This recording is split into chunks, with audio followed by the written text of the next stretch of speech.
आईना में हम आपका स्वागत करते हैं और आज आईना में जिस विषय को हमने लिया है वो है चाइल्ड लेबर। जिस काम से बच्चों को ख़तरा हो और जो काम बच्चों को स्कूल से दूर रखे उसे चाइल्ड लेबर का नाम दिया गया है। आज हम जानना चाहेंगे कि फ़िजी में चाइल्ड लेबर कितना गंभीर है और चाइल्ड लेबर को विस्तार से समझाने के लिए हमारे साथ हो गए हैं चाइल्ड लेबर यूनिट से आतिश। आपका स्वागत है इस कार्यक्रम में से। और हमारे साथ हैं अमिता जो कि सेव द चिल्ड्रन फंड की ओर से है और इस पर आपने कई रिसर्च किए हैं जिसके बारे में आज हम जानना चाहेंगे। तो सबसे पहले आप हमें बताइए आतिश जी, जबकि आप चाइल्ड लेबर यूनिट से हैं और बहुत करीब से बच्चों के साथ जो अंडर एज है या वटेवर इसमें इन्वॉल्व होता है वहाँ पर काम करते हैं, what is child labour? Child labour है क्या?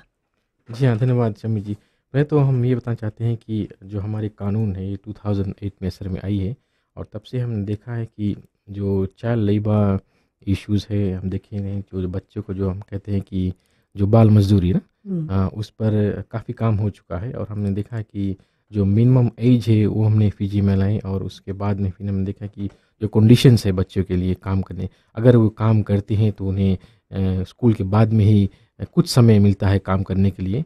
और हम यही चाहते हैं और हम ये दरख्वास्त करते हैं कि हर एक जो बच्चा है, हर एक जो फिजियन चाइल्ड है, they must be in school, उन्हें स्कूल जाना ज़रूरी है। आपका मतलब है कि जो चाइल्ड लेबर है, बच्चे जो कम उम्र के होते हैं उनसे काम कराया जाता है। कितने उम्र के बच्चों से काम नहीं कराया जा सकता? अगर कोई 15 साल से ऊपर है कोई बच्चा, तो कानूनन उसके अधिकार है वो स्कूल के बाद में अपने छोटा मोटा काम कर सकते हैं। अच्छा, लेकिन कर सकता है काम? जी हाँ, स्कूल के बाद में और छोटा मोटा काम जो है वो कर सकते हैं। हम देखते हैं कि कई जगह पर ऐसे होता है कि बच्चे जो है अपने माता पिता की मदद करते हैं और कई जगह पर ऐसे हैं जो बच्चे छोटा मोटा जो काम करते हैं ताकि उन्हें कुछ जो एक्स्ट्रा पैसा है वो मिल सके और बच्चे अपने जो माता पिता उनको सहायता भी करते हैं, तो वो अलाउड है। लेकिन उनका जो कंडीशंस ये है कि स्कूल के बाद में ही काम होना चाहिए और वो काम हजरस नहीं होना चाहिए, जिसे कहते हैं कि कोई खतरनाक काम नहीं होना चाहिए। छोटा मोटा लाइट वर्क बच्चे कर सकते हैं जो 15 साल से ऊपर है।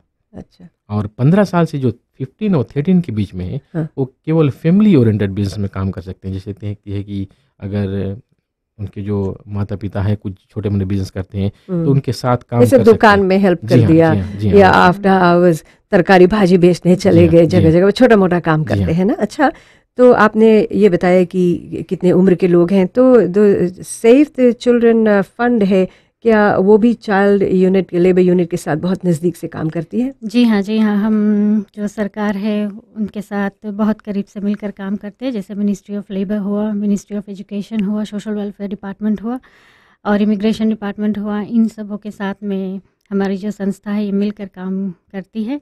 और हमने जब 2009 में चाइल्ड लेबर पर्टिकुलरली जो commercial sexual exploitation of children है या हम कह सकते हैं व्यापारिक रूप से जो यौन शोषण है, इसमें जो बच्चे कार्यरत थे उस पर हमने एक अनुसंधान किया। जी हाँ, वो रिसर्च में पढ़ रही थी, उसके बारे में हम विस्तार से जानना चाहेंगे कि इट्स क्वाइट शॉकिंग जब लोग इसके बारे में सुनेंगे। जो कमर्शियल सेक्सुअल एक्सप्लॉयटेशन है, जब मैं पढ़ रही थी ILO का report, I was like oh my goodness, ऐसा भी होता है। तो इस पर हम बात करेंगे, लेकिन एक सवाल पूछना चाहेंगे, कैसे चाइल्ड लेबर यूनिट या फिर सेव द चिल्ड्रन फंड जो फ़िजी है वो कैसे मॉनिटर करता है कि किस उम्र के बच्चे कहाँ पर क्या काम कर रहे हैं और क्या क्या कदम उठाते हैं, कैसे मॉनिटर करते हैं? How successful are you? जी हाँ शमी जी, जो हमारा जो चाइल्ड लेबर यूनिट है उसमें हम देखते हैं तो हमारे कुल मिलाकर 45 इंस्पेक्टर्स है जो ऑन द ग्राउंड है, जो हमसे कहते हैं ये फ़िजी भर में सिंगाटोका, नेंडी, लोटोकाबा, लंबासा, सबसावो में। और उनके साथ में हमारा जो इंटेलिजेंसी कमिटीज़ है, इंटेलिजेंसी कमिटीज़ में क्या होता है, जो सिविल सोसाइटी के लोग हैं और जो पुलिस विभाग के लोग हैं, एजुकेशन मिनिस्ट्री है और सोशल वेलफेयर डिपार्टमेंट है, ये और जो डिस्ट्रिक्ट तिकिना काउंसिल रेप्स, एडवाइजरी काउंसिल, ये सब जो इंटेलिजेंसी कमेटी है, डिस्ट्रिक्ट कमेटी, वो आ जाती है। तो क्या होता है कि जो इंटेलिजेंसी कमेटी है वो डिस्ट्रिक्ट लेवल पे मॉनिटर करती है और वहाँ से फिर जो रिपोर्ट्स है हमारे डिस्ट्रिक्ट लेबर ऑफिस को, जो एम्प्लॉयमेंट ऑफिस है उसको मिलते हैं और वहाँ से फिर जो हमारे जो अधिकारी लोग हैं, जैसे हम देखते हैं कि सोशल वेलफेयर के है, मिनिस्ट्री ऑफ लेबर के, मिनिस्ट्री ऑफ एजुकेशन के, पुलिस डिपार्टमेंट के, ये सब अधिकारी लोग साथ मिलकर बैठ के फिर उस जो केस है उसको सॉल्व करते हैं। अच्छा जी। अगर शायद किसी तरह से अगर कोई बच्चे के कोई असिस्टेंस की जरूरी, जैसे कहते हैं वेलफेयर में कैन प्रोटेक्शन अलाउंस मिलता है, तो उस केस को हम उसी दौरान जो वेलफेयर डिपार्टमेंट उसको देते हैं, वहाँ से वो लोग सॉल्व करते हैं। और हम ये देखना चाहते हैं कि जो बच्चा है वो वापस स्कूल जाए। अच्छा। ये हमारी सरकार की बहुत ये प्रयास रही है कि हर एक बच्चे को स्कूल भेजे। और हाँ। देखते हैं अगर आप कॉन्स्टिट्यूशन के तौर पे देखा है तो राइट टू एजुकेशन डेफिनेटली सब बच्चों को, और फिर जी हाँ। एजुकेशन फ्री हो गया है।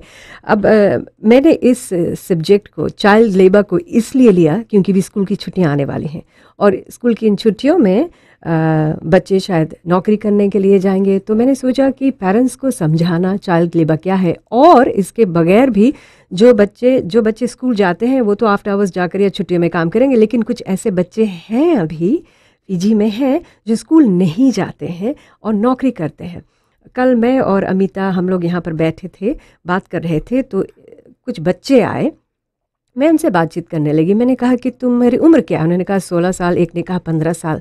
मैंने कहा कि स्कूल क्यों नहीं जाते हो? बोले कि हमारे परिवार के लोग हैं, उन्हें सपोर्ट करना है क्योंकि पिताजी नहीं है या फिर नानी अकेली पड़ गई हैं, तो वो अपने घर को कहीं वेस्टर्न डिवीज़न से आए हैं यहाँ पर फैमिली को सपोर्ट करने के लिए। मैंने कहा स्कूल नहीं जाना चाहते? नहीं, हम जाना चाहते हैं, लेकिन वे लोग इतने यूज्ड टू हो गए इस एनवायरनमेंट में कि वे अब स्कूल नहीं जाना चाहते। पेरेंट्स का एक कर्तव्य बनता है कि वे इन्हें स्कूल भेजें। एक बात आपने भी कही कि वेलफेयर डिपार्टमेंट में जैसे बच्चों को अगर जो वेलफेयर की ज़रूरत है, ये इसके बारे में ज़रा बताएं, what kind of welfare are you talking about? Monetary values? जी हाँ, क्या होता है कि यहाँ अगर कोई बच्चा है जिसके कोई देख रेख कल्याण नहीं है, जिसे हम कहते हैं कि माता पिता नहीं है और उनका नानी उनकी देखभाल करती है, तो उसके लिए जो केयर एंड प्रोटेक्शन अलाउंस है वो मिलती है। तो कैसे लोग जाएं? अभी शायद कुछ लोग सुन रहे होंगे। तो लोग जो वेलफेयर डिपार्टमेंट के जो दफ्तर है वहाँ पर जो जाएंगे और वहाँ पर अर्जी लगाएंगे और इस तरह से उनका जो रिक्वायरमेंट है और वहाँ से फिर उनको जो एप्लीकेशन है वो मिलता है। तो हमने देखा कि जितने केस हम वेलफेयर में ले गए हैं सभी बच्चों को असिस्टेंस मिला और आज सभी बच्चे स्कूल में हैं।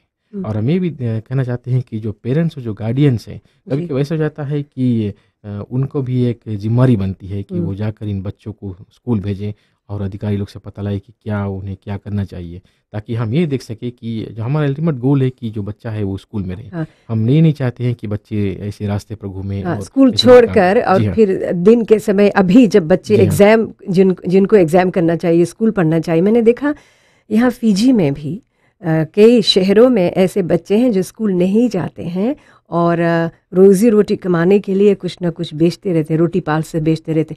अच्छा एक बात बताओ, जब आपको ये पता चलता है कि इन बच्चों के पेरेंट्स या उनके गार्डियंस उनसे ये काम कराते हैं, उन्हें स्कूल नहीं भेज रहे हैं, शायद ऐसे भी रिपोर्टेड केसेस कुछ आए होंगे आपके पास, तो क्या कदम आप लोगों ने उठाया?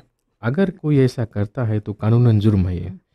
कोई भी ऐसा नहीं कर सकता है कि बच्चों को स्कूल नहीं भेजे और उन्हें फोर्स करे काम करने के लिए, क्योंकि वो फोर्स लेबर में हो जाता है। तो उसके लिए क्या होता है कि हमारा जो विभाग है इन जो केसेस है इन पर इन्वेस्टिगेट करती है। इसके बारे में हम और बात करेंगे कि क्या कुछ रिपोर्टेड केस आए हैं, क्या कुछ लोगों को इस पर चार्ज किया गया है, क्योंकि बच्चों के भविष्य का सवाल है। और हम ये जानेंगे कि बच्चे कैसे बैकग्राउंड से आते हैं। आईना में एक ब्रेक लेते हैं, फिर उसके बाद तुरंत आपके साथ हो जाएंगे।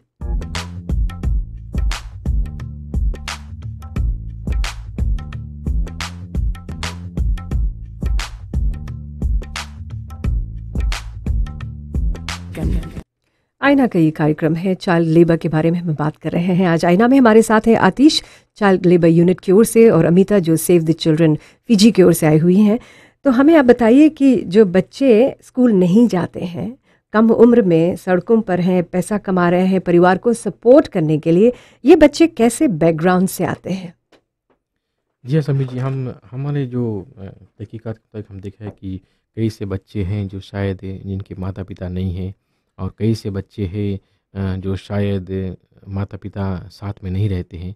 तो कुछ ऐसे बैकग्राउंड से बच्चे आते हैं, लेकिन हमारा जो प्रयास यही है कि बच्चे अगर वहाँ पर है तो क्यों वहाँ पर है, और हम कैसे सरकार की तरफ से कैसे उनकी मदद कर सकते हैं, ताकि हम ये देख सकें कि हमारा जो अल्टीमेट गोल है, हम कहते हैं कि making Fiji knowledge based society पिला 9 के मुताबिक जो पीपल चार्टर है उसको हम भरपूर कर सके और ये बच्चे के हम स्कूल में ले जाइए, हमारा अल्टीमेट गोल है। अमिता जी, आपके रिसर्च से क्या पता चला है कि किस बैकग्राउंड से बच्चे आते हैं, ऐसे बच्चे? जी हाँ, जो बच्चे कमर्शियल सेक्सुअल एक्सप्लॉयटेशन में इन्वॉल्व थे या इस पेशे में कार्यरत थे, ये सामने आया था उस समय कि किस पारिवारिक स्थिति से आते हैं।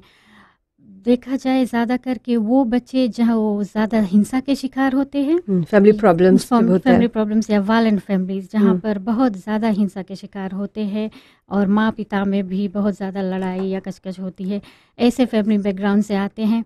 और वो बच्चे जो अपने साथियों में, जिसे हम कहते हैं पियर प्रेशर, अपने साथियों अपने ग्रुप के दबाव के कारण वो बच्चे, और ऐसे भी सामने आया था कि बच्चे अपने आप को इस इस कार्य के द्वारा पैसा कमाते हैं क्योंकि वो उसको सिर्फ इसी मनी हो जाता है। मैं ILO की रिपोर्ट पढ़ रही थी और आतिश जी देख रही थी चाइल्ड लेबर के, उन्हें पैसे की ज़रूरत होती है, बताया गया डिसफंक्शनल फैमिली उनका बैकग्राउंड होता है, स्कूल ड्रॉप आउट्स भी हो जाते हैं क्योंकि पढ़ाई में बहुत मन नहीं लगता, ये जो सब्जेक्ट्स वो कर रहे हैं उसमें वे एक्सेल नहीं कर रहे हैं, तो बोलते हैं कि करिकुलम इंटरेस्ट नहीं है, क्वालिफिकेशंस नहीं है ताकि उन्हें अच्छी नौकरी मिले, तो वे सोचते हैं क्या करेंगे। और कुछ लोगों से बातें हुई तो उन्होंने बताया कि उनके पेरेंट्स इतने बिजी हो जाते हैं कम्युनिटी वर्क में या फिर अपने कामकाज में, ड्यू टू नेग्लिजेंस वे ऐसा काम करते हैं, यहाँ तक कि जिनके पिताजी नहीं हैं, एब्सेंट फादर्स, सिंगल मदर हो एंड ऑल दैट, तो ऐसे बच्चे जल्दी से नौकरी, कम उम्र में नौकरी करने लगते हैं। तो क्या लेबर यूनिट के पास कोई ऐसे स्टेटिस्टिक्स हैं जिसमें ये पता चला है कि कितने बच्चे अभी 2014 में है या लास्ट ईयर कुछ स्टेट्स आपने निकाला? जी हाँ समी जी, 2011 से 2013 ले हमारे प्रोग्राम्स में 179 बच्चे थे। हमने 179 बच्चों को जो चाइल्ड लेबर से विड्रॉ किया और उन्हें वापस स्कूल में भेजा। पूरे 179 को जी हाँ वापस स्कूल में भेजा? जी हाँ, अच्छी बात। और दूसरी बात ये है कि हमारे जो प्रोग्राम्स है, हम देखते हैं कि अगर कोई बच्चा 16 ईयर्स का है और वो स्कूल नहीं जाना चाहता है, उनको काउंसलिंग के बाद में भी वो कहते हैं कि उन्हें टेक्निकल या वोकेशनल ट्रेनिंग की जरूरत, तो हम through national employment centre, through vocational training ministry of education से हम इन्हें वहाँ दाखिला देते हैं। और कुछ बच्चे ऐसे हैं जो हम देखते हैं कि जो 17 ईयर्स के हैं और वे चाहते हैं कि कोई और पढ़ाई करे, तो हम उन्हें उनके काबिलियत के द्वारा जो नेशनल एम्प्लॉयमेंट सेंटर में जैसे टूरिज्म की पढ़ाई होती है, वोकेशनल ट्रेनिंग होती है, उनका इंटरेस्ट देकर उन्हें इंटरेस्ट देके हाँ, आपने कहा कि 179 बच्चों को 2011 से लेके 2013 में ऐसे बच्चे थे जो स्कूल नहीं जाते थे, तो आप लोगों ने पाया कि चाइल्ड लेबर में इन्वॉल्व हैं और उन्हें वापस स्कूल भेजा। क्या अभी 179 ये सभी बच्चे स्कूल में हैं, अभी तक टिके हुए हैं या परिवारों ने पुल आउट कर लिया? जी हाँ, कई से बच्चे हैं जो अपनी ट्रेनिंग के बाद में, जब कहते हैं जो 17 साल के थे, ट्रेनिंग के बाद में वो कुछ अपनी नौकरी करने लगे हैं।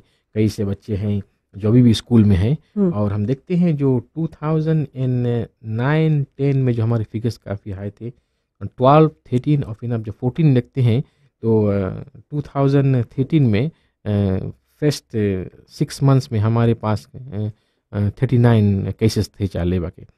2014 में हम कंपेयर करते हैं, फर्स्ट 6 मंथ्स में हमारे पास केवल 2 केसेस चाइल्ड लेबर के। अच्छा। तो उसमें क्या होता है कि देखते हैं जो सरकार का जो फ्री एजुकेशन प्रोग्राम है ये काफ़ी, हम सकते हैं काफ़ी हद तक जो बच्चे हैं और जो माता पिता उनको सहूलियत मिली है। आपका मतलब ये है कि 179 में से अभी सिर्फ शायद लेस देन 10 बच्चे ऐसे फीजी की सड़कों पर होंगे, कोई शहर में होंगे जो अभी स्कूल जा रहे हैं? जी हाँ, हमारे जो रिपोर्टेड केस के मुताबिक अभी केवल 2 हैं। अच्छा, जो हमारे रिपोर्ट केस के मुताबिक। मैं आपको बताऊं कि कल मेरी मुलाकात 5 बच्चों से हुई यहाँ सूबा में, फीजी ब्रॉडकास्टिंग कॉरपोरेशन के दफ्तर के बाहर। इनमें से एक 16 साल का था, एक 15 साल का था, एक 12 साल का था, एक मेरे ख्याल से 10 साल का और सबसे छोटा रहा होगा 8 साल का। तो उन बच्चों से मैंने पूछा क्या कर रहे हो? हमें नौकरी की तलाश है, सपोर्ट कर रहे हैं, परिवार नहीं हेल्प कर रहा है। एक ने तो कहा कि मैं कमा के ले जाता हूँ, नानी के साथ रहता हूँ, मैं जितना पैसा कमाता हूँ मेरे मामा ले लेते हैं शराब के लिए। अमिता जी थी जब हम, उन्होंने कहा ये। तो उनके साथ एक लड़की थी जो दूसरे देश की है लेकिन यहाँ पर रहती है।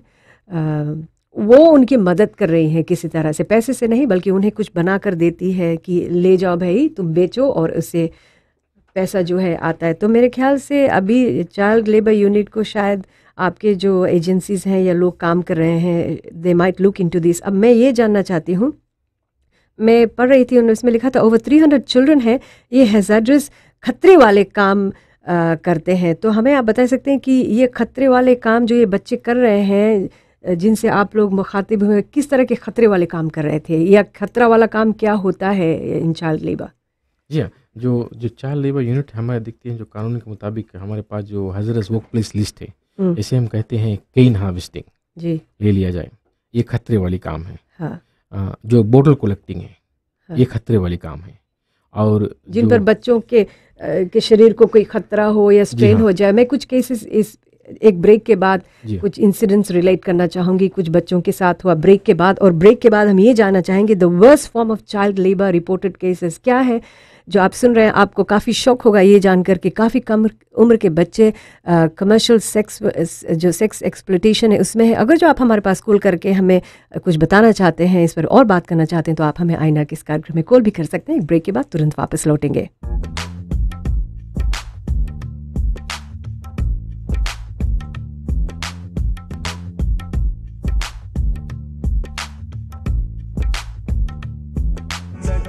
आईना का ये कार्यक्रम है और आईना में आज हम बातें कर रहे हैं चाइल्ड लेबर पर।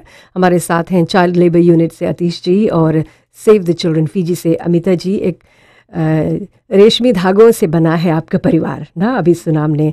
और इनमें जो आपके आंखों के तारे होते हैं वो बच्चे होते हैं, फिर भी माँ बाप का नेग्लिजेंस कह लीजिए, घर में लड़ाई झगड़ा कह लीजिए, या फिर परिवार का कोई सदस्य एक्सपायर हो जाता है, जिनकी वजह से ये नन्हे मुन्ने बच्चे चले जाते हैं अपने कांधों पर परिवार का बोझ लेकर पैसा कमाने के लिए। ये अंडर एज बच्चे काम करते हैं ताकि बड़ों को पाल सके। ये हमारे समाज के लिए काफ़ी दुख की बात है, इट्स वेरी सैड। और हम बातें कर रहे थे कि किस तरह का चाइल्ड लेबर है जो सबसे ख़तरनाक होता है। जैसे स्क्रैप मेटल, केमिकल्स हैं, हैवी लोड्स हैं, इसमें से कई रिपोर्ट आए हैं परिवार की ओर से कि उनके बच्चे ऐसे काम करें। कुछ बच्चों ने कुछ रिपोर्ट भी किया है कभी? जी हाँ शमी जी, हमारे पास कई रिपोर्ट ऐसे आए हैं और हमने उन मामलों को तहकीकात भी किया है। और फ़िलहाल के लिए जो 3 केस है कोर्ट के समक्ष है, और हमने 3 एम्प्लॉयज़ को चार्ज भी किया है जो बच्चों को इस काम में लगाते हैं और ऐसे ख़तरनाक काम कराते हैं। तो इस पर हमने जो केस है वो कोर्ट के समक्ष है।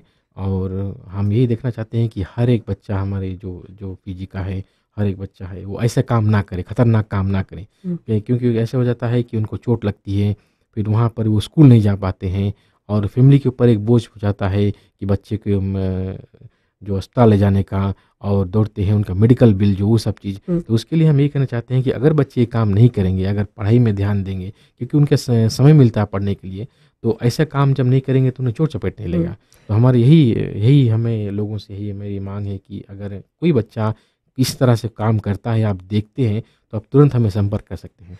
तो जब कोई एम्प्लॉयर इन बच्चों को स्कूल हॉलीडेज़ में काम देता है, डेफिनेटली क्योंकि उनकी रोज़ी रोटी चलती है, कुछ बच्चे बोलते हैं कि स्कूल हॉलीडेज़ में हम लोग थोड़ा काम कर लेते हैं तो एक्सपीरियंस भी हो जाता है, आंख भी खुल जाती है, पता चलता है कि पेरेंट्स पर कितनी रिस्पॉन्सिबिलिटी होती है, और इसीलिए हम काम करना चाहते हैं। And we thank those employers जो इन्हें नौकरी पर डालते हैं। लेकिन जो बच्चे स्कूल से भागकर स्कूल नहीं जाते हैं, वो नौकरी करते हैं, और कुछ एम्प्लॉयर्स होते हैं शायद उन्हें हैवी लोड्स है या फिर स्क्रैप मेटल्स की वगैरह, ये जो काम है लंबे घंटे तक काम कराते हैं। क्या चाइल्ड लेबर यूनिट ने उनके लिए कोई डॉक्यूमेंट या लीगल कुछ गाइडेंस तैयार किया हुआ है? हमने जो पहले तो हमने क्या किया है शमी जी, कि कुल मिलाकर हमने 300+ टीचर्स को ट्रेन किया फीजी वाइड, ताकि ये जो चाइल्ड लेबर प्रोसेस है उनके बारे में बच्चों को बता सके।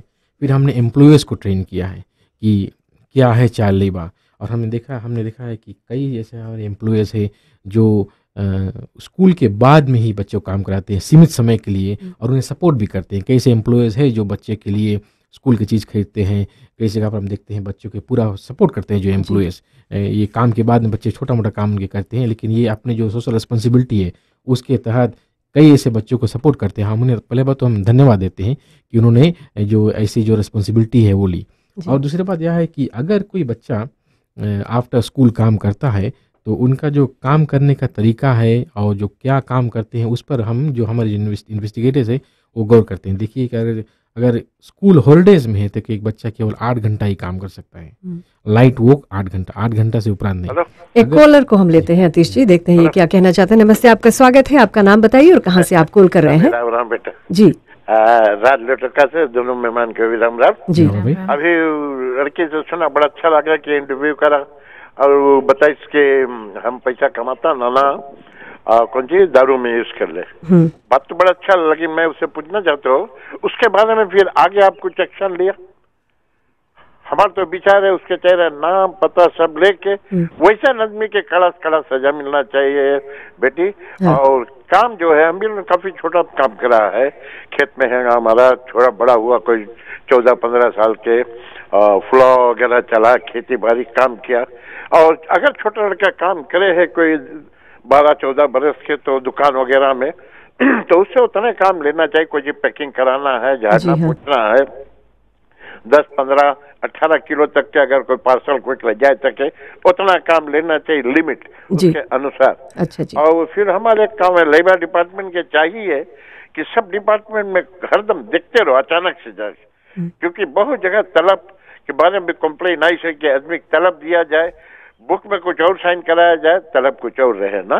तो मैं सरकार के जो कर्मचारी इनसे यही मांग करता हूँ कि अचानक से फैक्ट्री है, डेपरी दुकान है, कोई भी जगह है, अचानक से जाए, क्योंकि जब वो अलर्ट हो जाते तो सही तौर से काम करते। बिल्कुल सही। हमें कानून जब तक सख्त नहीं होएगा ये अत्याचार और ये काम हमेशा होते रहे। अच्छा जी, thank you very much call करने के लिए। अतीश जी, आप कुछ कहना चाहेंगे इस पर? जी हाँ, धन्यवाद समीर जी, बहुत अच्छे विचार हैं भाई जी के। और हम यही देखना चाहते हैं कि अगर हमारे साथ जो हमारी जनता हमारे साथ है, अगर हमें सपोर्ट करे इस तरह से, तो अवश्य सरकार जो है, जो हमारे जो गोल्स है कि फिजी के बेहतर देश बनाने के लिए, वो हम अचीव कर पाएंगे। अच्छा, कुछ ऐसे पेरेंट्स हैं जिनको पता होता है कि बच्चे बाहर काम कर रहे हैं, या कुछ ऐसे गार्डियंस हैं जो बच्चों को इस्तेमाल कर रहे हैं कि बाहर जाकर पैसा कमाओ और फिर वो मिसयूज़ करते हैं पैसे? कुछ ऐसे रिपोर्टेड केसेस आए कि बच्चे रिपोर्ट करते हैं? जी हाँ, कुछ ऐसे केसेस हैं हमारे पास जो कि हम देखते हैं कि जो बच्चे हैं वो सोचते हैं कि जहाँ पर वो रहते हैं वो ठीक जगह नहीं है, तो हम क्या करते हैं, उन्हें विड्रॉ करते हैं वहाँ से फिर, और उन्हें जो हम कहते हैं थ्रू सोशल वेलफेयर डिपार्टमेंट, जो सेफ होम कहते हैं, वहाँ पर ले जाकर रखते हैं। हम ये नहीं चाहते हैं कि बच्चे को हम उनके पेरेंट्स से दूर करें, लेकिन कई सी जगह पर जब सिचुएशन आ जाती है तो थ्रू वेलफेयर डिपार्टमेंट ऐसा करना पड़ता है। अच्छा, एक और एक बात मैं कहना चाहती हूँ कि आप लोग शायद एनकरेज करेंगे, जो अभी सुन रहे हैं, जो पड़ोस के लोग हैं या कोई एम्प्लॉयर्स हैं जो जानते हैं कि कुछ ऐसे गार्डियंस हैं या कुछ ऐसे माता पिता हैं जो बच्चों को इस तरह से मिसयूज़ करते हैं। जैसे एक से जब मेरी बात हुई तो उन्होंने कहा मैं पैसा कमाता हूँ, मेरे मामा जी लेकर शराब में पी लेते हैं। तो अगर जो वे नोटिस करें ये सब चीज़, तो क्या उनकी सहायता कर सकते हैं? कैसे कर सकते, क्या करें? जी हाँ, अगर किसी को मालूम है कि बच्चे को किसी प्रकार से एक्सप्लॉइट या मिसयूज़ किया जाता है और उनकी कमाई पर जो माता पिता है या कोई भी गार्डियन है या कोई भी अडल्ट हो, कोई भी व्यक्ति हो जो किन्हें कांटेक्ट कर सकता है, तो वो हमें भी कांटेक्ट कर सकते हैं सेव द चिल्ड्रन में 3313-178, या चाइल्ड लेबर यूनिट के अतीश जी यहाँ पर बैठे हैं, उनको कांटेक्ट कर सकते हैं। अच्छा, मुझे ये बताइए कि अभी तक worst form of child labour के रिपोर्टेड केसेस क्या आए हुए हैं और वो केसेस क्या थे? जी हाँ, जो worst form child labour cases हम देखते हैं कि फ़िलहाल तो सोशल वेलफेयर डिपार्टमेंट इस पर काम कर रहे हैं। जैसे हम कहते हैं कि जो केसेस जहाँ पर छोटे कम उम्र के बच्चे जो हैं जो कमर्शियल सेक्सुअल एक्सप्लॉयटेशन में होते हैं, इस पर जो वेलफेयर डिपार्टमेंट है इसको इन्वेस्टिगेट करती है। और ये पता लगाया गया था 2009 में, मेरे ख्याल से जो इंटरनेशनल लेबर ऑर्गेनाइजेशन है उसमें रिसर्च में पाया गया था कि 500 से ज़्यादा बच्चे सबसे worst form of child labour में इन्वॉल्व थे। वो क्या था, व्हाट वाज दैट फॉर्म? जैसे स्क्रैप मेटल स्कैवेंजिंग हुआ, और भाई जी ने कहा कि केन हार्वेस्टिंग, और बच्चे जो स्ट्रीट में बेगिंग करते हैं और ऐसे कार्य में कार्यरत होते हैं जहां उनको जो हेल्थ है, स्वास्थ्य पर असर पड़ता है, या उनके आचार विचार पर, मॉरल वैल्यूज़ पर, या तो फिर उनका जो सुरक्षा, सिक्योरिटी एट रिस्क होता है। तो इन सब कार्य जैसे कि देर तक काम करना या हेवी लोड्स उठाना या स्क्रैप मेटल स्कैवेंजिंग में जाना, या तो फिर ऐसे कार्य करना जहाँ पर आफ्टर आवर्स, लॉन्ग आवर्स काम करना होता है, ये सब बातें आती हैं। और कमर्शियल सेक्सुअल एक्सप्लॉयटेशन और बातें होंगी इस पर। और इसके बाद में जैसे आपने कहा कि कमर्शियल सेक्सुअल एक्सप्लॉयटेशन, कुछ लोगों से, कुछ लड़कियों से हमने बातचीत की है जिनका नाम हम जाहिर नहीं करना चाहते हैं। उनसे ये जानना चाहेंगे कि किस तरह से वे अपनी ज़िंदगी से गुजरी और क्यों वो वैसा कर रहे हैं, कम उम्र में पैसा कमा रहे हैं, लेबा है परिवार की मदद करने के लिए। तो एक ब्रेक के बाद आईना में।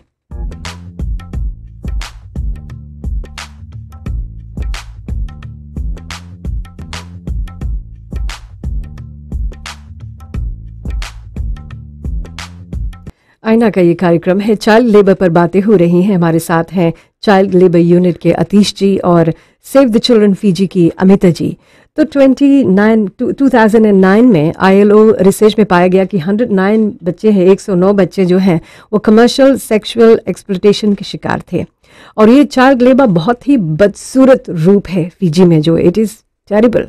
और ILO द्वारा फीजी में एक सिचुएशनल एनालिसिस भी किया गया था और कुछ बच्चों का इंटरव्यू भी इसमें किया गया था। मैं रिपोर्ट पढ़ रही थी और उन बच्चों ने अपने इंटरव्यू में यूं बताया कि वे क्यों ये सब करते हैं। इसकी रिकॉर्डिंग हमने की है, लेकिन उन बच्चों की आवाज़ नहीं ली है। हमने इसे फिर से रीएनेक्ट किया है, लेकिन ये बिल्कुल सच्ची घटना है जो हम चाहते हैं कि आप सुने। मैं 17 ईयर्स की हूँ, अच्छे परिवार से आती हूँ, मतलब मेरा फैमिली पुआ नहीं है। मेरे पेरेंट्स काम करते हैं और मैं अकेली बहुत बोर्ड हो जाती हूँ। पेरेंट्स काम पर चले जाते हैं और मैं अकेली रह जाती हूँ। बोर्ड होने की वजह से मैंने प्रोस्टिट्यूशन का काम करना शुरू किया। मुझे पता नहीं मेरा बाप कौन था। मेरी माँ ने मुझे पाला। माँ काम में बिजी थी, उसके पास मेरे लिए टाइम नहीं था। मेरे पास स्कूल ले जाने को लंच भी नहीं होता था। पैसे की जरूरत और बेसिक नीड्स को पूरा करने के लिए कम उम्र में मजबूरी में प्रोस्टिट्यूशन का सहारा लेना पड़ा। मैं बहुत डिस्टर्ब था क्योंकि मैं जानता था कि मुझे ये नहीं करना चाहिए, बट आई नीडेड मनी। फिर मैंने हेल्प भी लिया ताकि इससे निकल सकूं। अमिता जी, ये जो ILO का रिसर्च था इसमें सेव द चिल्ड्रन फीजी भी शामिल था और आप भी उस रिसर्च में शामिल थी। ये जो 2 केसेस हमने सुने वो बिल्कुल सच्ची घटना थी। जी हाँ, इन लोगों के साथ आपने काम किया था। जी हाँ, ये बच्चों ने इंटरव्यू के दौरान। कितने बच्चे ऐसे थे जिसमें आपने इंटरव्यू किया था? अच्छा, हमारे रिसर्च के दौरान हमने 109 बच्चों को जो पाया था कि ये इस सीसेक में शामिल हैं, कमर्शियल सेक्सुअल एक्सप्लॉयटेशन में। और ज़्यादा करके हमने देखा था कि जो बच्चे इन्वॉल्व है सीसेक में या सीसेक के शिकार है, ज़्यादा करके जो 16 से 17 उम्र के हैं और मोस्टली जो हम कहते हैं गर्ल चाइल्ड या बच्चियाँ, लड़कियाँ ज़्यादा थी। और हालांकि कुछ बच्चे बॉयज़ भी थे, लड़के भी थे, ट्रांसजेंडर चिल्ड्रन वो भी थे। और ये पाया गया कि क्यों ये सब कार में रहते हैं। मैंने जैसे पहले कहा, फैमिली सिचुएशन, इजी मनी। जैसे एक लड़की ने बताया कि मैं अच्छे परिवार से आती हूँ। जी हाँ, और परिवार के पास उनके लिए समय नहीं है। परिवार चले जाते हैं काम पर, वो बहुत बोर्ड हो जाती है। बोर्डम की वजह से उन्होंने ये किया। जी हाँ। और एक रिपोर्ट में लड़के ने कहा कि सिंगल पेरेंट है, माँ उनकी देखभाल करती हैं, पिताजी के बारे में उन्हें पता नहीं कि उनके पिताजी है कौन। तो I think father should be more responsible too. हम नहीं कहते हैं कि नहीं है, रिस्पॉन्सिबल है, लेकिन थोड़ा और ध्यान दे। तो उस लड़के ने कहा कि कभी कभी वो स्कूल जाता था, उनके पास खाने को पैसा नहीं होता था, लंच के लिए पैसा नहीं होता था, और माँ के पास शायद माँ बहुत बिजी हो जाती थी। तो उन्होंने ये सब करना शुरू किया जिसे हम कहते हैं कमर्शियल सेक्सुअल एक्सप्लॉयटेशन। अमिता जी, हमें बताइए कि सीसेक है क्या, कमर्शियल सेक्सुअल एक्सप्लॉयटेशन है क्या? जी हाँ, जब हम सीसेक कहते हैं, ये शमी जी एक फंडामेंटल, हम कहते हैं fundamental violation of children's right, यानी कि मौलिक जो उल्लंघन होता है बच्चों की अधिकारों का। और ये सबसे worst form of child labour, जहाँ पर बच्चे अपना शरीर बेचते हैं। जी हाँ, और जब बच्चे इसमें शामिल होते हैं तो उनका ऊपर बहुत ही ज़्यादा असर पड़ता है। जैसे उनके मॉरल वैल्यूज़ पर, उनके आचार विचार पर असर पड़ता है, उनके स्वास्थ्य पर असर पड़ता है और उनके थिंकिंग पर असर पड़ता है। और वो एट रिस्क हो जाते हैं, उनको किसी प्रकार की बीमारी लग सकती है, उनका जो प्रोटेक्शन है वो एट रिस्क हो जाता है। अच्छा, ये बताओ मुझे, जो बच्चे इसमें हैं, कमर्शियल सेक्सुअल एक्सप्लॉयटेशन में है, मजबूरन जो ये काम करते हैं, पेरेंट्स निगलेक्ट कर देते हैं बच्चों को, कुछ स्कूल ड्रॉप आउट्स भी होते हैं, इसमें क्या पेरेंट्स को पता चला, इस रिसर्च में क्या पेरेंट्स को पता चला था कि उनके बच्चे क्या कर रहे थे, और दे discovered it and way totally shocked? कुछ बच्चे ऐसे थे कि उन्होंने कहा उनको पेरेंट्स को नहीं मालूम कि ये कार्य करते हैं, और कुछ पेरेंट्स ऐसे भी है जो जानते हैं और उन्होंने इसकी अनुमति दे, मतलब कि पेरेंट्स को पता है कि उनके बच्चे जी हाँ शरीर बेचकर पैसा कमाते हैं, and they are okay with it. जी हाँ, कितने ऐसे पेरेंट्स थे? कुछ है कम मात्रा में, बट फिर भी। किन फिजी के किन इलाकों में अच्छा, जब ये रिसर्च हुआ था, ये पश्चिमी, उत्तरी और सेंट्रल विभाग में हुआ था, तीनों ही डिवीज़न में हुआ था। और जब हमने बच्चों को इंटरव्यू किया था और उनके ट्राई किया था विड्रॉ करे के, ये हम कह सकते हैं सुबह सिंगटोका, लोटोका और लंबा सा, लेकिन रिसर्च में साहू साहू भी इंक्लूडेड था। ये रिसर्च के हाईलाइट्स जी थे। हाँ। और क्या ये एथनिक किस बैकग्राउंड से, एथनिसिटी बैकग्राउंड क्या था? हम कह सकते हैं कि सभी जाति के लोग हैं, सभी एथनिसिटी। हालांकि कि हमने देखा था कि कुछ एक जाति के बच्चे ज़्यादा हैं, पर सभी रेसेस के बच्चे थे। जबकि ये हम लोगों का आईना कार्यक्रम है, हम हिंदुस्तानी लोग काफ़ी सुन रहे हैं इस कार्यक्रम के, क्या हमारे कुछ हिंदुस्तानी बैकग्राउंड की कुछ ज़्यादा लड़कियां थी? हिंदुस्तानी लड़कियां भी थी। अच्छा, तो उन लड़कियों से बातचीत के दौरान जब आपने उनसे पूछा तो उन्होंने बताया कि बाद में पैसे का क्या करती हैं, परिवार को चलाती हैं? जी हाँ, पैसे ज़्यादा करके वो अपने लिए स्कूल फीस, जो बच्चे 13 से 14 उम्र के थे, कम बच्चे थे पर 13 से 14 उम्र के थे, वो स्कूल फीस भरने में, अपने लिए कपड़े खरीदने में, खाना खरीदने में, स्कूल फीस भरने में, और अपने लिए फैशनेबल जैसे हम कहते हैं, उनको एक्सेसरीज चाहिए, वो फैंसी गैजेट्स चाहिए, आईपॉड चाहिए, मोबाइल फ़ोन्स चाहिए, फैंसी हैंडबैग्स चाहिए, तो ये सब ज़रूरतें पूरा करने के लिए। अमित जी मुझे बताइए कि क्या, और ये भी बात ज़रूरी है नोट करने के लिए कि उनको सिर्फ रिम्यूनरेशन कैश में नहीं, पैसे के तौर में नहीं मिलता, ये भी सामने आया था कि गिफ्ट्स भी मिलता है इन काइंड। तो गिफ्ट्स ये हुआ, आईपॉड हुआ, मोबाइल फ़ोन हुआ, ये सब, या डायमंड रिंग हुआ वगैरह ऐसे। तो ये जो सीसेक के बारे में आप बात कर रही हैं, कमर्शियल सेक्सुअल एक्सप्लॉयटेशन, इन केसेस को क्या लेबर यूनिट के पास लाया गया और क्या आप लोगों ने मिलकर इस पर काम किया कि how can we resolve this? जी हाँ, हमारा जो इंटरजेंसी कोऑपरेशन ग्रुप हम देखते हैं, तो जो सीसे के केसेस है वो बेसिकली जो वेलफेयर डिपार्टमेंट है वो डील करते हैं। जैसे कि सेव चिल्ड्रन फंड ने, अमिता जी ने कहा है कि जो चाइल्ड लेबर का जो काम है, जहाँ पर जब बच्चे कोई इंडस्ट्री में काम करते हैं, वो हमारे पास आती है, और जो सीसे का केस है वो वेलफेयर डिपार्टमेंट जाती है और वहाँ से वो इन्वेस्टिगेट करते हैं। अच्छा, आप लोगों के पास ये केस नहीं आता? जी, ये एक केस हमारे जो इंटरनल जो इंटेलिजेंसी के मुताबिक से वो केस उनके पास जाते हैं। अच्छा, हमारे पास आती है, वहाँ से भी नहीं, उनके पास जाती है। एक ब्रेक लेते हैं, फिर उसके बाद हम ये जानने की कोशिश करेंगे ये जो कमर्शियल सेक्सुअल एक्सप्लॉयटेशन है, जहाँ पर कम उम्र के बच्चे अपने शरीर को बेचकर, सेक्स जिसे हम कहते हैं बिजनेस, इसमें जो पैसा कमाते हैं, उनके पीछे किन का हाथ है? Who are the exploiters? कौन बढ़ावा देता है उन्हें? ब्रेक के बाद जानेंगे। इस बीच में आप हमारे पास कॉल भी कर सकते हैं।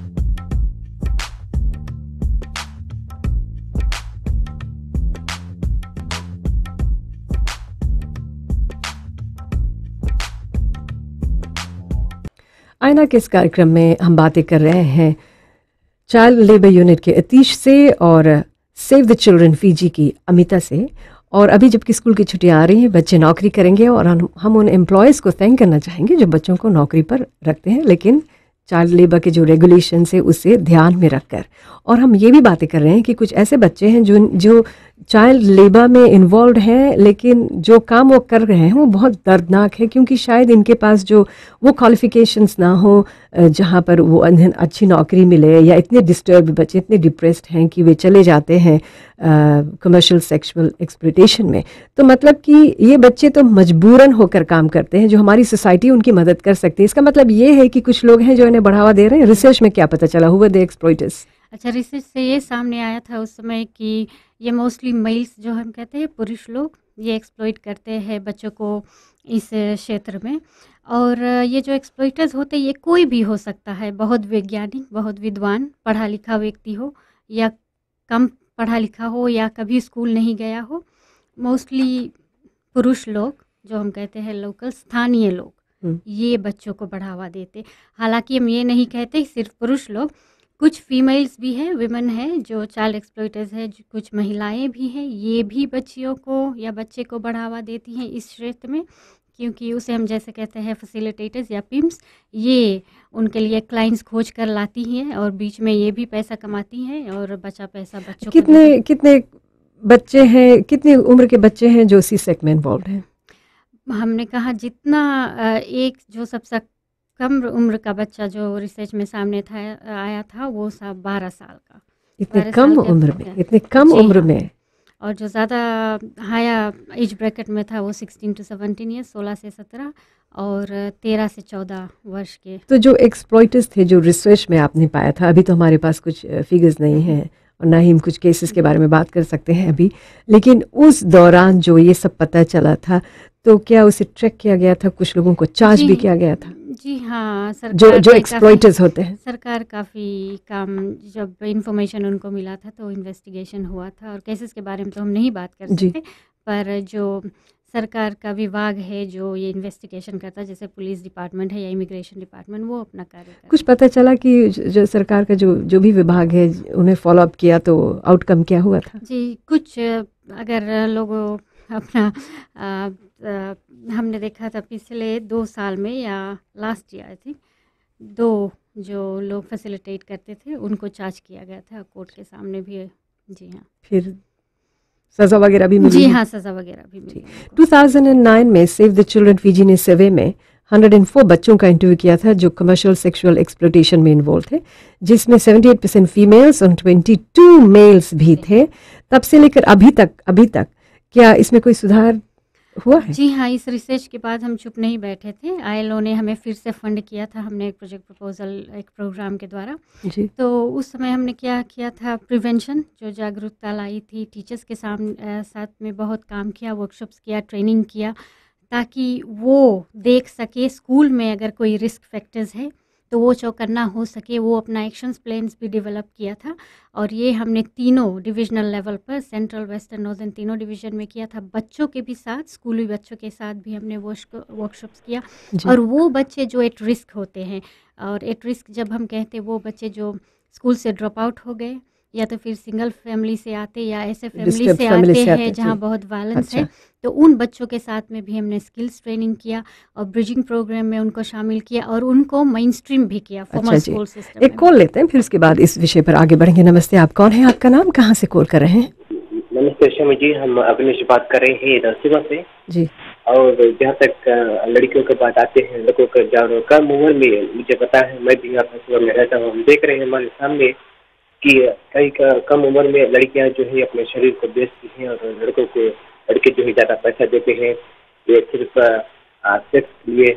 और कुछ माँ बाप जो है ये देखते हैं कि इनके बच्चा जो है ये लड़कों के साथ और मर्द के साथ, बड़े बड़े मर्द के साथ छोटी छोटी बच्चियाँ ये भी जाते हैं, बट ये कुछ कर नहीं रहे हैं, बोल भी नहीं रहे हैं किसी को। लेकिन माँ बाप जो है ये खुद बड़ा हो जाते हैं बच्चों को, और बच्चों को मुझे पता है शमी जी कि बहुत ज़्यादा फ्रीडम मिल चुका है। जब बच्चे यहाँ पर किसी जगह को रेंट करते हैं या फिर किसी के साथ रहते हैं और उनको कोई समझाने वाला नहीं है, अगर माँ बाप बच्चों को ये शिक्षा देते हैं तो बच्चे इसको लेते नहीं है और सोचते कि माँ बाप गलत बोल रहे हैं।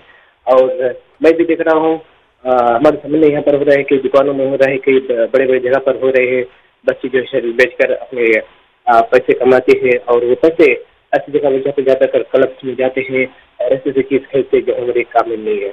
और भी पीछे है समझिए, लेकिन लोगों को भी मौका दे रहे हैं। अच्छा जी, thank you very much call करने के लिए। तो क्या सरकार कोई कदम उठा रही है इसको रोकथाम करने के लिए, और क्या करना चाहिए? जी समी जी, हम देखिए जो सरकार की तरफ से हमने कई से प्रोग्राम्स पे काम किया, कई से प्रोग्राम्स हो रहे हैं। देखिए कि अगर हम देखा जाए तो सोशल वेलफेयर डिपार्टमेंट कई से जो इन्वेस्टिगेट करते हैं और फिर इस बच्चों को विड्रॉ करती है। अगर शायद देखते हैं कि अगर कोई बच्चा किस जगह पर है और वो उसके जो कोई खतरा है वहाँ पर, तो वेलफेयर डिपार्टमेंट के पास अधिकारी कोर्ट द्वारा वो जाकर बच्चे को विड्रॉ कर सकते हैं। हमारे जो मिनिस्ट्री ऑफ लेबर का in terms of child labour issues के हम देखते हैं तो क्या होता है कि जो हमारे इन्वेस्टिगेटर्स, अगर हम देखते हैं कोई बच्चा खतरनाक काम कर रहा है तो हम उन्हें तुरंत वहाँ से विड्रॉ करते हैं। हम वेट नहीं करते हैं, हम तुरंत वहाँ से बच्चे को विड्रॉ करते हैं और वहाँ से भी एक प्रोसेस होता है। माता पिता को बुलाया जाता है, उनका जो एम्प्लॉयज़ उनको बुलाया जाता है, और अगर कोई एम्प्लॉय खतरनाक काम करता है तो उनको चार्ज भी किया जाता है। और वहाँ से फिर हम देखते हैं कि जो ट्रांजिशन पीरियड उसमें क्या होता है कि बच्चे वहाँ से जाकर काम से निकाल कर फिर हम इन्हें स्कूल में भेजते हैं। क्या हुनर है उनका, उस तरह से हम उनको स्कूल में भेजते हैं और वहाँ से फिर हमने जो पढ़ाई वो करते हैं। और हम मॉनिटरिंग भी करते हैं कि क्या कोई बच्चा अगर स्कूल में है, क्या केवल पहले रोज 2-3 रोज स्कूल गया फिर लौट कर आ गया, ऐसे नहीं, हम मॉनिटरिंग भी करते हैं। जो मिनिस्ट्री ऑफ एजुकेशन द्वारा जो स्कूल हेड टीचर्स हैं उन्हें धन्यवाद देते हैं। School head teacher, school principal काफ़ी हद तक ये काम करते हैं, आफ्टर आवर्स भी ये लोग काम करते हैं ताकि ये देख सके कि बच्चे के जो स्कूल का नोट्स है सब चीज़ों पूरा भरपूर अपडेट हो। हाँ अमिता जी, क्या इसके लिए इनफ काउंसलर्स, रिसोर्सेज और मैन पावर है? मैं कहूँगी कि सरकार ने काफ़ी प्रोग्रेस किया है इस क्षेत्र में। जैसे कि हम देख रहे हैं कि चाइल्ड लेबर यूनिट इस्टेब्लिश हुआ है जब ये प्रोग्राम चल रहा था, पर हम देखना चाहेंगे कि और रिसोर्सेज जो मोबिलाइज हो इस क्षेत्र में। जैसे कि हम देखें तो जो फ्रंट लाइन वर्कर्स है, जो हम कहते हैं जो केस वर्कर्स है या सोशल वर्कर्स है हमारे जैसे, उनको ऑनगोइंग ट्रेनिंग प्रदान करना ये बहुत ज़रूरी है। क्योंकि जो बच्चे जो इस सर्कमस्टेंसेस में काम करते हैं, इनके साथ कोई भी लोग नहीं काम कर सकते। इनको विड्रॉ करना या इनके इंटरवेंशन, इनको किसी भी प्रकार के प्रोग्राम इंटरवेंशन इनको देने के लिए वो लोग ही कार्य कर सकते जो स्पेशलाइज्ड है। तो हम कहते हैं ऑनगोइंग ट्रेनिंग। और काउंसलर्स जैसे हम देखते हैं सरकार को इस क्षेत्र में भी शायद ज़्यादा स्कॉलरशिप्स देना ज़रूरी है ताकि जो सोशल वर्कर्स है वो अपना स्किल्स अपग्रेड कर सकते। और जो इंफॉर्मेशन शेयरिंग है या तो फिर जो स्टेक होल्डर कोलैबोरेशन है ये भी स्ट्रेंथन होना चाहिए। जो डिफरेंट विभाग है, सरकारी विभाग है या सिविल सोसाइटी ऑर्गेनाइजेशंस है, नॉन गवर्नमेंट एक्टर्स है, ये सब साथ में मिलकर कार्य करें तो अच्छा रहेगा। तो इसमें पेरेंट्स और कम्युनिटीज़ क्या रोल प्ले कर सकती हैं चाइल्ड लेबर को रोकने के लिए? जल्दी से बिफोर वी रैप अप। जी हाँ, पेरेंट्स और जो कम्युनिटीज़ हैं, हमने ऑलरेडी जो इंटेलिजेंसी कमिटीज़ है वो इस्टेब्लिश कर दी है FIGY द्वारा। और हम यही देखना चाहते हैं कि जो हमारी इंटेलिजेंस कमिटीज़ है वो हर महीने में एक बार मिलती है, कभी कभी जो 2 हफ्ते में मिलती है। और हम ये देखते हैं जो कई जगह पर हम देखते हैं जो पेरेंट्स है वो खुद आकर हमें बताते हैं कि इस जगह पर ये बच्चे काम करते हैं और हमें जाकर रोकना होगा। और हमारी जो डिस्ट्रिक्ट मॉनिटरिंग टीम है, जैसे हमें हर एक डिस्ट्रिक्ट में मॉनिटरिंग टीम है, ये मॉनिटरिंग टीम हमारे लोग है, ये सरकारी कर्मचारी नहीं, हमारे लोग है जो मदद करते हैं। जी हाँ, हम उन्हें धन्यवाद देते हैं क्योंकि उनके द्वारा ही हमने अपने जो प्रोग्राम्स है वो ग्रास रूट तक ले गए। उनके द्वारा ही हमने जागरूकता प्रदान की हर लोगों में, क्योंकि ये लोग क्या होते हैं कि हमारे जो जनता है वो हमें हर तरह से इन्फॉर्म करते हैं। बहुत अच्छी बात। और जनता को इन्फॉर्म भी करना चाहिए। जो बच्चे हैं, कम उम्र के बच्चे हैं, चाइल्ड लेबर में गए, ये बच्चों का दोष नहीं है। हम इसमें बच्चों को दोषी नहीं ठहरा रहे हैं, जो बैकग्राउंड से आते हैं, जैसे हमने भी डिस्कस किया उसमें। और एक बहुत सुंदर गाना है जो हम यहाँ पर बजाते हैं, वो है बच्चे मन के सच्चे। ये वो आँख के तारे हैं, वे जो फूल हैं जो हमारे जिगर के दिल के बहुत करीब होते हैं। तो इन बच्चों को आप स्कूल भेजिए, उन्हें पढ़ाइए, उनका इस्तेमाल करके पैसा मत कमाइए, जो हो रहा है कहीं कहीं पर हो रहा है। और हम चाहते हैं कि हम और आप मिलकर, और सेव द चिल्ड्रन FIGY साथ में चाइल्ड लेबर यूनिट है, मिलकर अपने बच्चों को और भी आगे बढ़ाएं और उन्हें पढ़ाएं। अगर जो आपको ये पता चले कि कोई चाइल्ड लेबर जो या बच्चों को अब्यूज़ कर रहा है तो डेफिनेटली रिपोर्ट करें। आतिश जी, इस कार्यक्रम में आने के लिए अमिता जी बहुत बहुत धन्यवाद और बहुत बहुत शुक्रिया आने के लिए इस कार्यक्रम में। याद रहे, आईना का ये कार्यक्रम है, चाइल्ड लेबर पर हम आज बातें कर रहे थे। हम इसमें कुछ सुधार देखना चाहते हैं। अपने बच्चों का ख्याल रखें आप। अगले सप्ताह फिर मुलाकात होती है। नमस्ते।